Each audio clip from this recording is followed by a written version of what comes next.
तो जो कहानी मैं आपको सुनाना चाह रहा हूँ एक रियल कहानी है, और मेरी सबसे बड़ी चिंता अपने बच्चों को लेकर, आपको लेकर वही रहती है। मैं जब भी कोई कहानी सुनाता हूँ, नाम, जगह, वो सब बदल देता हूँ ताकि किसी की प्राइवेसी पर हमला ना हो। सबकी राइट टू प्राइवेसी है ना। एक बच्चा था जिसको मैं जानता हूँ, बचपन से जानता हूँ, बहुत ही जबरदस्त आर्टिस्टिक बच्चा, म्यूजिक का उस्ताद। उसके घर में लगभग सब लोग म्यूजिक के उस्ताद थे, इंस्ट्रूमेंटल म्यूजिक, वोकल म्यूजिक, हर चीज में अच्छा, पढ़ने में भी ठीक, बढ़िया। और जब हम स्कूल में थे, वो मेरी क्लास में तो नहीं था, थोड़ा सा अलग क्लास में था, पर स्कूल में बहुत पॉपुलर था, being into music. I was in debating, he was into music.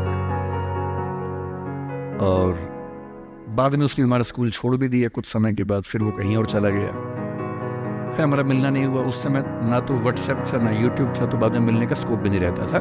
जो एक बार चला गया वो चला ही जाता था उस समय। अब तो बच्चे जिंदगी भर दोस्त रहते हैं। फिर जब मैं दिल्ली यूनिवर्सिटी में आ गया, ग्रेजुएशन कर चुका था, उसके बाद अचानक मुझे एक बचपन का दोस्त मिला जिसने मुझे एक इंटरेस्टिंग क्या डेवास्टेटिंग बात बताई। तो बात चल रही थी कि स्कूल के दोस्त कहाँ कहाँ हैं, क्या कर रहे हैं। तो बातों बातों में उसका जिक्र भी आया। तो मैंने बड़ी उम्मीद से पूछा, मैंने कहा वो तो बॉम्बे चला गया होगा, फिल्म इंडस्ट्री में चला गया होगा।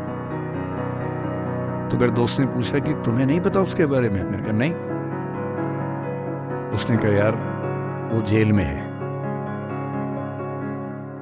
And he was one of the most creative students of our school. मैंने कहा जेल में क्यों है? बोले सच में नहीं पता। मैंने कहा सच में नहीं पता मुझे। बोले वो ग्रेजुएशन करने के लिए जब गया तो पता नहीं क्या हुआ, उसकी थोड़ी संगति खराब हो गई। बैड कंपनी जिसको हम बोलते हैं, जो इस उम्र में अच्छी लगती है, वही वाली। तो कॉलेज लाइफ में थोड़ी बहुत बैड कंपनी सबकी होती ही है, हल्की फुल्की होती है, एक सामान्य बात है। अच्छा, बच्चा बच्चा ना रहे ये भी तो अच्छी बात है ना। थोड़ा बचपन तो जीना भी चाहिए, थोड़ा शरारतें करनी भी चाहिए। पर किसी किसी का दुर्भाग्य होता है कि ज्यादा हो जाता है, उसके साथ ऐसा हुआ। उस सब प्रोसेस में उसको ड्रग्स की आदत हो गई। और ड्रग्स की आदत, ड्रग्स एक ऐसी चीज है, एडिक्शन ऐसी चीज है कि उसमें वन वे रास्ता होता है, टू वे नहीं होता है। आप जा सकते हैं, वापस नहीं आ सकते। मतलब 1000 लोग जाएंगे तो उनमें से एक आध वापस आएगा, वो भी इतने मुश्किलों से जो ऑलमोस्ट इम्पॉसिबल है। I have seen many such cases. Social welfare department से मेरे कई दोस्त ऑफिसर्स हैं, तो मैं उनसे जब पूछता हूँ, बताते हैं मैंने ऐसे लोगों को देखा है 10-10 साल से स्ट्रगल कर रहे हैं एडिक्शन से बाहर आने के, नहीं आ पा रहे, खत्म हो गए हैं। उस बच्चे को ड्रग्स की आदत पड़ गई कॉलेज में जाके, पेरेंट्स को पता ही नहीं था। तो जब पेरेंट्स को भनक लगी तो उसको दबाव बनाया कि तुम घर आ जाओ।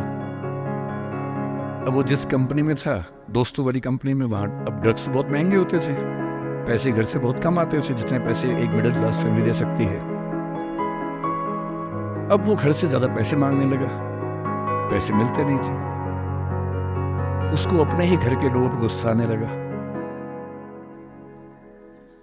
तो एक बार वो अपने घर आया हुआ था छुट्टियों में, और वहां भी वो कुछ कुछ करता रहता था। उसके पेरेंट्स ने उसको बहुत समझाया कि बेटा ऐसा मत करो।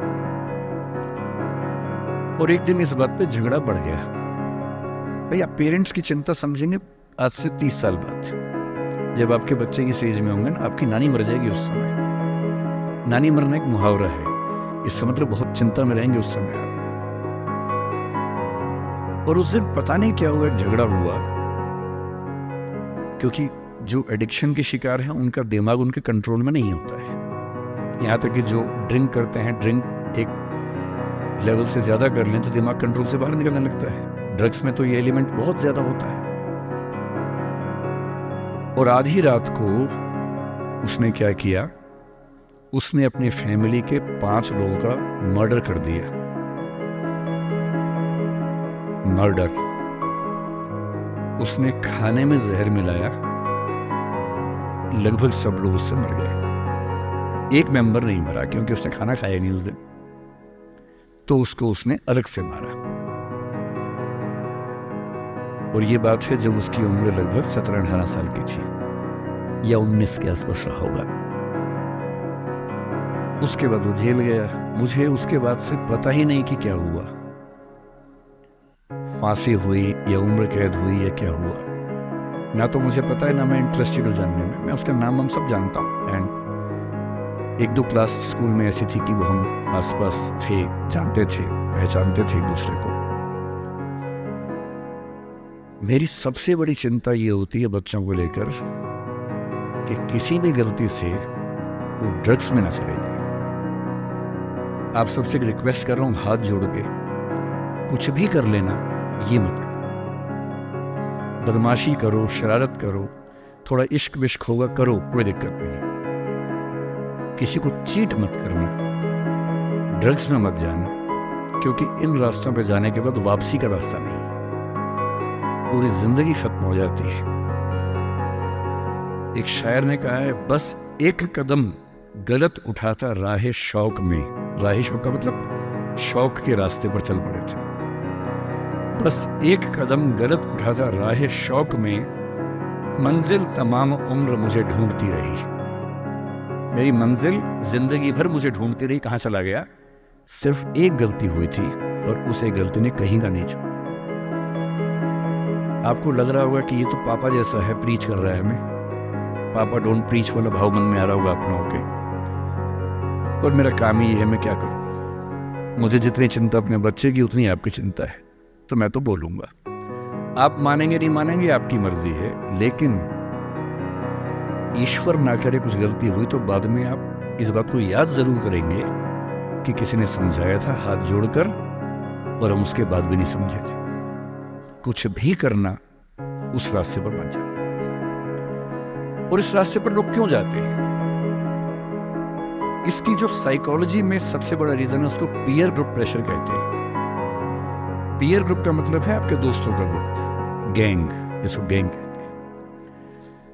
जो डेवलपमेंटल साइकोलॉजी है, जो साइकोलॉजी स्टडी करती है कि बच्चे जैसे जैसे बड़े होते हैं उनकी साइकोलॉजी कैसे चेंज होती है, इसको बोलते हैं डेवलपमेंटल साइकोलॉजी। उसमें माना गया है कि ये जो एज है, टीन एज, ये गैंग एज है। गैंग एज का मतलब 3-4 दोस्तों का ग्रुप होता है, वो गैंग की तरह से ऑपरेट करता है। एकदम सीक्रेट्स रहते हैं ग्रुप में, आपस में बातें करते हैं, जैसी कोई आसपास से निकल तो चुप हो जाते हैं। उनको लगता है कि उनके पास कुछ सीक्रेट इंफॉर्मेशन दुनिया की ऐसी है जो मोसाद और रॉ और इन्हीं सब के पास होती है, किसी के पास नहीं होती। जबकि वो जो बात कर रहे होते हैं उनके पेरेंट्स वो बात 30 साल पहले कर चुके हैं। वो ऐसी कोई बात नहीं कर रहे जो उनके पेरेंट्स को नहीं पता, वो सब बातें करके ही बड़े हुए हैं। पेरेंट्स भी तो बने ही है ना भाई, ऐसा थोड़ा ना, उन्होंने तो जिंदगी देखी है। पर उनको लगता है कि वो कुछ खास ऐसा जानते हैं। एक दूसरे पर ऐसा भरोसा, पेरेंट्स पर ऐसा अविश्वास, ऐसा उनको खारिज करने की टेंडेंसी, नॉर्मल बात है, खास बात नहीं है, इस उम्र में सामान्य बात है। पर डेवलपमेंटल साइकोलॉजी जब हम पढ़ते हैं तो उसमें कहते हैं कि जो बच्चा होता है 1-2 साल तक का, उस पर सबसे ज्यादा असर उसकी माँ का होता है, क्योंकि माँ उसके लिए पूरा संसार है। उस बच्चे की 2 ही जरूरतें हैं कि जब वो गीला हो तो वही पहुंच दे, जब भूख लगे कुछ खाना खिला दे। शुरू के 6 महीने इन दोनों जरूरतों को जनरली उसकी माँ ही पूरा करती है। तो उसको धीरे धीरे लगता है कि जो माँ है ना, यही मेरा सब कुछ है, और माँ की हर बात को फॉलो करता है। 6 महीने के बाद थोड़ा सा बाहर का खाना, घर के बाकी मेंबर्स का असर पड़ने लगता है।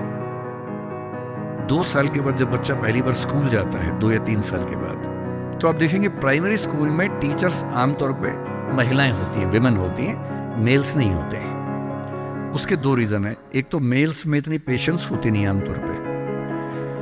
अपना ही बच्चा हो तो 2 मिनट के लिए चिकोटी काटना, प्यार करना ठीक है, 2 मिनट के बाद नहीं झेल पाते वो।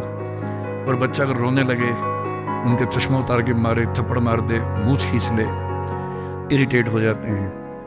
5 मिनट के बाद तो बच्चा पिटता ही पिटता है अपने बाप के हाथों। इसलिए बच्चे भी बाप के पास कम जाना पसंद करते हैं, जाते हैं 1-2 मिनट के लिए फिर भाग आते हैं वहाँ से। इनको पता है कि ये जो ब्रेक इवन होने वाला टाइम आ गया है, अब इस टाइम पे निकल जाना चाहिए। मदर्स में बायोलॉजिकली भी और कल्चरली सोशली भी ये वैल्यू ज़्यादा डेवलप हो जाती है कि वो झेल लेती हैं उस बच्चे की परेशानियों को। बच्चे बहुत परेशान करते हैं। अगर आप मुझसे पूछिए इस दुनिया में सबसे मुश्किल काम क्या है, सबसे मुश्किल है बच्चे को पालना। इससे मुश्किल कोई काम नहीं है। छठी का दूध याद दिला देते हैं बच्चे। बच्चे को पालने से मुश्किल दुनिया का कोई काम नहीं है, और वो काम जनरली हमारे घरों में मदर्स करती है, जिनका इतिहास में नाम नहीं लिखा जाता, जबकि सबसे महत्वपूर्ण काम घर के अंदर वो कर रही हैं। इस बात की बहुत वैल्यू है। कई जगह पेरेंट्स मतलब फादर्स भी कर रहे हैं कुछ हद तक, लेकिन जनरली दुनिया में ज्यादा ये काम अभी तक महिलाओं के हाथ में जाता है। जब बच्चा स्कूल जाता है तो स्कूल जाने के बाद आप देखेंगे जो लेडी टीचर होती है, जिसको बच्चा प्यार से मैम कहता है, मैम, बच्चे के लिए मैम दूसरा भगवान होता है मम्मी के बाद। कुछ समय के बाद भगवान नंबर 1 मैम हो जाती है, भगवान नंबर 2 मम्मी हो जाती है। और अगर मैम ने कुछ कहा है और मम्मी कह रही गलत है, तो बच्चा घूम के देखता है कि तुम बताओगे मुझे, वो भगवान है वो तो मेरी। तो बच्चे को मैम पे भगवान जैसा भरोसा होता है। फिर जब वो बड़ा होने लगता है 10, 11, 12, 13 साल का, 13 की एज आते आते बच्चों में जो बायोलॉजिकल चेंजेस होने शुरू होते हैं, बड़े परेशान होते हैं, पशुपेश में होते हैं कि ये क्या हमारे साथ हो रहा है, हमारी जिंदगी चेंज हो रही है। अचानक उनको ऐसा लगने लगता है। उस उम्र के जो हार्मोन्स हैं वो उनको पेरेंट्स से दूर करते हैं, क्योंकि उनको जिस तरह की आज़ादी चाहिए, पेरेंट जानते हैं कि ये उम्र सही नहीं है, तो पेरेंट्स रोकते हैं, समझाते हैं, फ़ोन का यूज़ कम करो, इंटरनेट कम करो, तुम्हारा दोस्त ठीक नहीं है, तुम्हारी कंपनी ठीक नहीं है, अच्छे दोस्त रखो, ये करो, वो सब करते हैं। उनकी मजबूरी है, उनको पता है कि ये उम्र फिसलने वाली है। और बच्चों को लगता है कि मैं जहाँ जहाँ आज़ादी चाहता हूँ, यही 2 लोग मेरे दुश्मन हैं, पता नहीं ये डिजर्व नहीं करते मुझे, They don't deserve a child like me। फिर वो पेरेंट्स से झूठ बोलना, छिपाना, हर बच्चा उस उम्र में झूठ बोलना शुरू कर देता है। कुछ बहुत प्यारे मासूम बच्चों को छोड़ दूं मैं 1-2%, बाकी सब थोड़ा बहुत झूठ तो बोल लेते हैं। कुछ ज्यादा शातिर हो जाते हैं, इतना खतरनाक झूठ बोलते हैं, लाई डिटेक्शन टेस्ट करवा लेंगे तो भी नहीं पकड़ में आएंगे, इतना अच्छा झूठ बोलने लग जाते हैं, क्योंकि उन्होंने सीख लिया दोस्तों से सब करके। और ये जो उम्र है 13 से 19, जो गैंग एज है, ये जो दोस्त हैं, इनका असर इतना ज्यादा होता है। और आपकी पर्सनैलिटी कैसी है। हर गैंग में 4-5 लोग होते हैं, उनमें से एक मुखिया होता है, उनका गैंग का नेता होता है, जो थोड़ा सा एग्रेसिव है, डोमिनेटिंग है, असर्टिव है, वो फैसले करता है सबके लिए। आपने डिसीजन मेकिंग का सवाल पूछा, इसी पे सो समझेंगे। उसने कहा कि चलो सब फिल्म देख के आएंगे, तो बाकी 4 फॉलोवर्स होते हैं, वो चलते हैं, जी जी चलो चलो चलो चलो चलो। इन सबका सेल्फ रिस्पेक्ट का लेवल अलग अलग है। जो नेता है उसमें सेल्फ रिस्पेक्ट बहुत ज्यादा है, इतनी ज्यादा है कि वो दूसरों की सेल्फ रिस्पेक्ट की धज्जियां उड़ा देता है। वो ये मान के चलता है कि मैं राजा हूं, जो मैं कहूंगा वही होगा। और जो बाकी 4 भेड़ बकरियां हैं, जिनमें कॉन्फिडेंस की कमी है, असर्टिव नहीं है, सबमिसिव है, दब्बू है, डरपोक है, वो बेचारे उसकी बात को फॉलो करते हैं। और ये जो 4 है ना, इन पे खतरा बहुत ज्यादा है, क्योंकि जो नेता है वो पहले से बिगड़ा हुआ है, वो हैबिचुअल है कई चीजों का, और वो इन 4 को बोलता है आज हम सब ड्रग्स ट्राई करेंगे। पूछ नहीं रहा है, बता रहा है। अब इन 4 में से एक के मन में है कि ना करो, मम्मी ने उसको 1000 बार समझाएगी बेटा ये मत करना, बेचारा बोल ही नहीं पा रहा, घबराहट हो रही है उसको। बड़ी मुश्किल से मिमियाते हुए एक वाक्य उसने बोला। मिमियाना मतलब बिल्ली की तरह से बोलना, कैट की तरह से बोलना। उसने कहा यार मम्मी ने कहा था ठीक नहीं होता है। अब उसके बाद जोर से ठाका मार गया, ये देखो मम्मी का बच्चा, ये देखो मम्मी का बच्चा, इसको दूध पिलाओ इसको, बच्चा है, ये तो बड़ा ही नहीं हुआ, ये तो मर्द ही नहीं बना अब तक। हम तो मर्द हैं, हम तो बड़े हैं, हम तो ग्रोन अप हैं। इस बच्चे की सेल्फ एस्टीम, सेल्फ रिस्पेक्ट इतनी कम है कि डर जाएगा, एकदम घबरा जाएगा। 3 लोग बोलेंगे अरे कुछ नहीं होता, अरे कुछ नहीं होता, आजा आजा आजा आजा, अरे कुछ नहीं होता, कर ले ट्राई, हम भी तो कर रहे हैं, कर ले ट्राई। और इसी प्रेशर में ये बच्चा पहली बार ऐसी गलती करेगा। और मैंने पहले ही कहा कि रास्ता एक तरफा है, वापसी का रास्ता नहीं। इस प्रेशर को बोलते हैं पीयर ग्रुप प्रेशर, दोस्तों का प्रेशर। मैं अपने बच्चे को केवल एक बात सिखाता हूं, बाकी पढ़ाई लिखाई तो मुझे पता है जिंदगी में जब कोई करना चाहेगा कर ही लेगा। इंटरनेट की दुनिया में, गूगल की दुनिया में अब क्या, मतलब मैं क्या पढ़ा दूंगा आपको, टीचर क्या पढ़ा लेंगे, सब गूगल पे उपलब्ध है, सब ऑनलाइन अवेलेबल है। जो टीचर बनना चाह रहे हैं समझ लें, अब टीचर का काम नॉलेज देना नहीं है, नॉलेज आपसे ज्यादा, आपसे बेहतर गूगल पे है। अब आपका काम उससे ज्यादा बड़ा है। क्या है अभी डिस्कस करेंगे। मैं केवल एक बात पे फोकस करता हूं कि मेरे बच्चे या आप लोग पीयर ग्रुप प्रेशर से बच सके। मैं खुद बचा था, अच्छे से बचा था। मेरे पेरेंट्स की भूमिका थी। मैं जिस हॉस्टल में रहा उस हॉस्टल में लगभग सब ड्रिंक करते थे कॉलेज के दिनों में, मैं नहीं करता था। मुझे कभी जरूरत ही नहीं लगी उस चीज की, तो नहीं लगी तो नहीं किया। अच्छी बात सिर्फ इतनी है, मैं ये नहीं कह रहा कि ड्रिंक करना अच्छी बात है कि बुरी बात है, वो तो इंडिविजुअल फैसला हर किसी का है, लेकिन मैच्योर होने के बाद, बचपन में नहीं। मैं सिर्फ ये कहना चाह रहा हूं कि अगर 4 लोग मुझ पर दबाव डाले और मैं उनके दबाव में आ जाऊं, ये ठीक नहीं। मुझे ध्यान है कि हमारे हॉस्टल की नाइट चलती थी, फ्राइडे की रात है, वार्डन सब छुट्टी पे हैं, 10-12 लोग एक कमरे में बैठे हैं, शराब की बोतल खोल ली है या बियर जो भी है, सबका मन है पीने का। वो मतलब एडल्ट्स हैं, 18+ के थे, वो शायद लीगली अलाउड होगा उनके लिए, मुझे नहीं पता। और जो लोग नहीं पीना चाहते उनको दबाव बना रहे हैं कि आ पी के दिखा, तू मर्द है तो पी के दिखा, बड़ा हो गया तो पी के दिखा। जब भी कोई ऐसा दबाव बनाए ना, इतना भी दबाव में नहीं आना है। जैसे कोई बोले बड़ा है तो पी के दिखा, आपको बोलना है मैं इसको पिए बिना ही बड़ा हूं। मर्द है तो पी के दिखा, मैं इसको पिए बिना ही मर्द रहता हूं। तुम इसको पी के मर्द बनते हो, हम ऐसे ही मर्द हैं भाई। दोस्त नहीं है क्या हमारा, तो क्या बोलना है? अगर तुम्हारी दोस्ती के लिए मुझे पीनी पड़ेगी शराब, तो मेरी दोस्ती के लिए तुम छोड़ क्यों नहीं सकते? अजीब बात है भाई। दोस्त, क्या मैं ही तुम्हारा दोस्त हूं? तुम मेरे दोस्त नहीं हो? तुम्हारी दोस्ती के लिए मैं ड्रग्स लेना शुरू कर दूं और मेरी दोस्ती के लिए तुम छोड़ नहीं सकते? अगर तुम छोड़ नहीं सकते तो मैं ले नहीं सकता। और दोस्ती अपनी जगह है, हमेशा ध्यान रखना। भूल के भी कभी कोई ऐसी डिमांड मत करना जो दोस्ती की हदों से ज्यादा जाती हो। मैं साफ कह रहा हूं, मैं ड्रग्स के रास्ते पर नहीं जाऊंगा, ये काम मैं नहीं करूंगा। मुझसे दोस्ती रखनी है, इन शर्तों के साथ रखो। मैं किसी दबाव में ना आया हूं ना आऊंगा। इसको बोलते हैं असर्टिवनेस। अपनी शर्तों पे जीऊंगा, किसी के दबाव में नहीं जीऊंगा। जो गलत है गलत है, नहीं करना है तो नहीं करना है। एक शायर ने बड़ी अच्छी बात कही इश्क के बारे में, लेकिन यहां अप्लाई होती है। उसने कहा, वो नहीं मेरा सही, उससे मोहब्बत है तो है। भाई किसी से मोहब्बत है, नहीं हो पाया मेरा, कोई बात नहीं। वो नहीं मेरा मगर उससे मोहब्बत है तो है। अब ये रस्मों और रिवाजों से बगावत है तो है। अगर मैंने एक सही बात कह दी और वो रस्म रिवाज के खिलाफ है तो है, मैं क्यों डरूंगा? जो मुझे ठीक लगा, अपने ईमान के मुताबिक लगा, मैंने कहा, मैं करूंगा। तो जो बात मुझे अपनी ओर से शुरुआत में कहनी थी, मैंने आपसे कही है।